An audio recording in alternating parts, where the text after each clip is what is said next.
At dahil mura ang kamatis ngayon, gagawa tayo ng ulam na madali, mura at masarap pa. Sigurado na mapapa-extra rice ka pa. Actually, bigay lang sa akin ng kaibigan ko ang mga kamatis na to dahil oversupply na. Kaya goods na to para sa kinamatisang manok.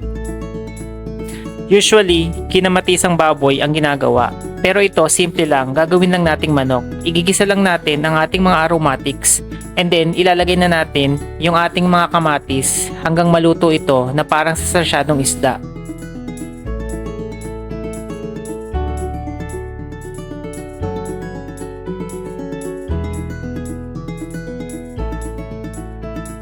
Kapag luto na ang ating mga kamatis ay pwede na itong lagyan ng salt, pepper at sugar. Yung sugar is depende sa panlasa nyo.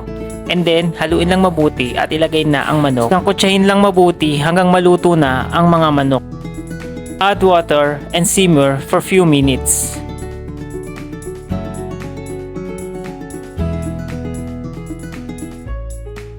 Add liquid seasoning or soy sauce and then timplahin nyo lang ayon sa panlasa nyo.